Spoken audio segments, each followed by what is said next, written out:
Okay, so folks, let me just jump right into this. That's no moon. It's a Moon Knight, because it's specifically Oscar Isaac leaving the galaxy far, far away, reportedly, for the spandex-clad climes of the Marvel Cinematic Universe. On Monday, multiple outlets reported that Oscar Isaac is in talks to join Marvel's Moon Knight series for Disney Plus as the titular Moon Knight, Mark Specter. Now, for those who don't know, I have a full deep dive into Moon Knight's comic book backstory right here on Nerdist, but suffice to say, he's a mercenary turned vengeful avatar of an ancient Egyptian god turned TV producer, turned crime fighter, turned now streaming service superstar, I guess. So my question to the panel is, what are your thoughts on Oscar Isaac's casting in this role, especially in light of the fact that he seemingly didn't enjoy his time with Star Wars, so why would he want to sign up for the Marvel experience? So, Huai-Chan, let's start with you.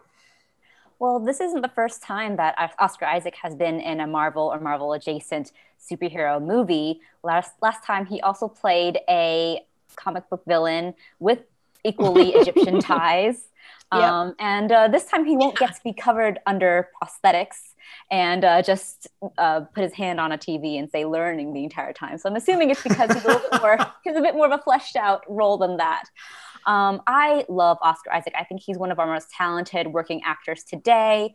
And I think that he has a chameleonic presence and also a big charismatic quality to him that makes him one of the few potential movie stars, like the big stars of today.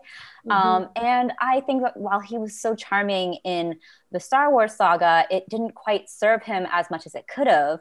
And here he gets to be a lead in his own superhero series and get the spotlight. So maybe that's what I'm kind of guessing is the appeal for him. He finally gets to be a lead and be as charismatic and play with so many personas, as you said, because this character, I think, has dissociative personality disorder. So he gets to not only have a superhero spandex role, but also have some chewy, dramatic weight to the role. So I think that that's part of the appeal to him. It's got that sort of cross-market appeal. And I think he just likes to have fun with characters. I honestly don't know much about Moon Knight, but it sounds very wacky from your descriptions of it and from what I read of it. So I feel like Oscar Isaac could sink his teeth into this role and have a lot of fun with it. Mm-hmm.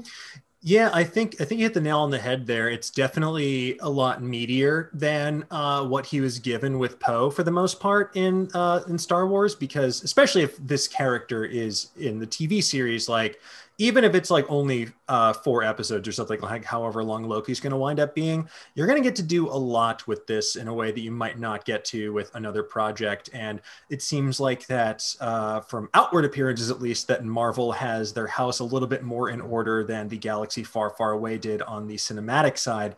But I'm curious as well, there are so many different shades of Moon Knight over the years. My favorite is the meme ones that have been floating around where someone edited some panels to make it look like he's trying to chase down Dracula to get his money back. But there is a good sense of humor to this character as well, in spite of the kind of darkness within. So I'm curious, what would you like to see from a Moon Knight series, and what does this show need to do to set itself apart from the other Marvel offerings out there? Markia.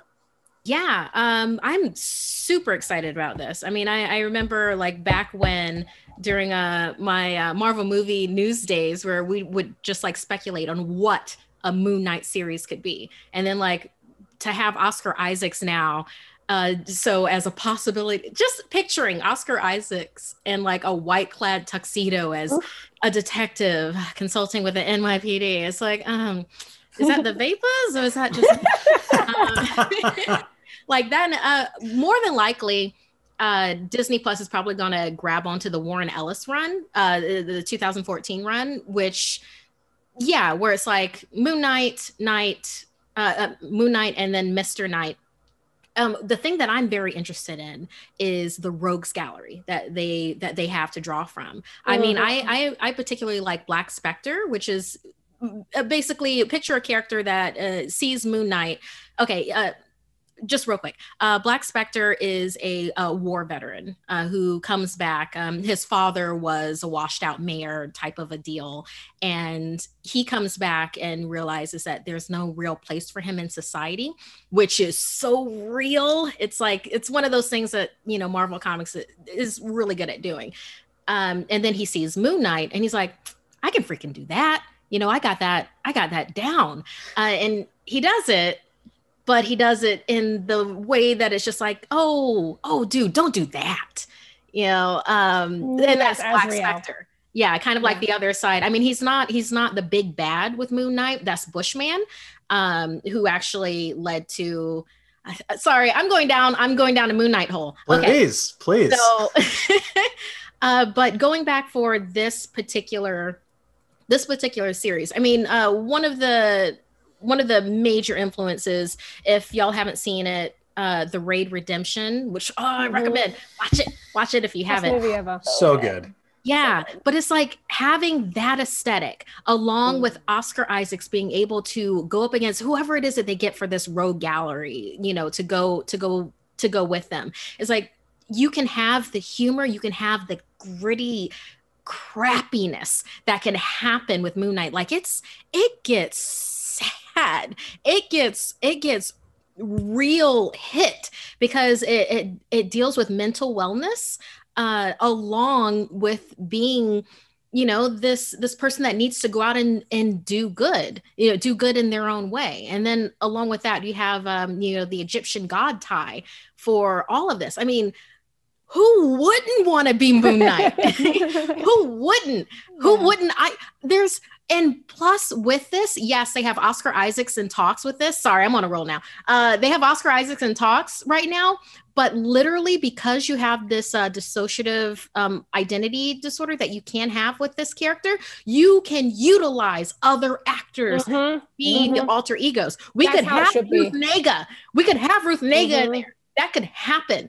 So it's like, I'm so excited that they're doing this. And I just really, really, really hope that they let it breathe. It's like, you don't need to rush this at all. The first season could literally be him trying to come to terms with the fact that, you know, he now has to follow Khonsu's you know, directive. Like you can literally have that in him just doing a couple of detective cases and that's it. Yeah.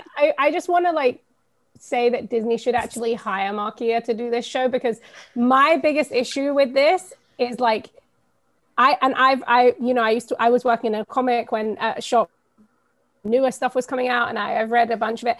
The early stuff is super racist, and the mental health stuff is super problematic. So that's me being the bummer side. And also Moon Knight is like a really overtly Jewish character. So, and the Egyptian ties. So I love Oscar Isaac and I think it could be really cool. But Markia's idea of having 3 different personalities, you could have an Egyptian actor, you could have a Jewish actor, you could have Oscar, you could have these different personalities that still represent it. My biggest dream for this show is that they do what they did with like Man-Ape from Black Panther, who's a super problematic character, still from one of the best runs of Black Panther, and they turn it into one of the best characters from the movie with Winston Duke. You know, if they can reimagine this in the Bushmaster character, who is the biggest rogue for Moon Knight, those drawings are just so offensive when you see the original ones, like so bad. So they need to bring that mindset of reimagining the stuff that is set up there to make it fit now. And Markia apparently has a whole plan for it. So I'm like, Disney, I got excited. I was literally sitting here like, oh, I'm going to have to be the bummer again. And Markia's talking about it. I'm like, hire Markia. That's the show. That's exactly, it sums up all the because it's like, I would write the you could crap do, out of this. You could do it. And that's the thing. It does have space to be a show about mental health. It has a space, if you want, to actually look at colonialism and the idea of like thievery and that kind of stuff. Because I get that Oscar Isaac people have been saying he should be Indiana Jones, which I'll be very into or Indiana Jones kind of reboot. I understand how Disney probably heard that and then thought about the origins of Moon Knight, which is kind of mercenary thief, like stealing ancient artifacts. But if you want to do that story in 2021 or 2022, you need to subvert it. Nobody wants to see that story about some like cool white dude or cool like guy who steals for a Western museum and then gets a superpower. Like there's different ways to do it, and it's all about reimagining. And like I said, hire Markia because she got the plans. This is something you've been thinking about. Yeah, I love that idea about the different actors portraying these different personalities as well. Because I've seen some reports out there, they were also eyeing actors like Nick Kroll and Daveed Diggs for the role, but just all three of them as the different aspects of Mark Spector. So fun. Because just having those two in your brain would be phenomenal. I have to say. Also, that's a dream pandemic show. Even if you just do Oscar playing three characters, or you cast all three characters, if you can build that show around just those three personalities, you can be shooting in a way that's actually safe for people going forward, and you can get that show made. So I think that might be another reason why this one's been pushed up the especially now that they have the Mandalorian, they've done all that pioneering in terms of virtual sets. Like they were able to film their whole second season, and they're starting their third season while we're still in the middle of the pandemic. So fingers crossed that they will be able to do this stuff safely, and hopefully we'll have something new to watch so the Marvel Cinematic Universe can keep on chugging along. Because otherwise, what are we going to do? Only getting one offering a year. Oh my goodness.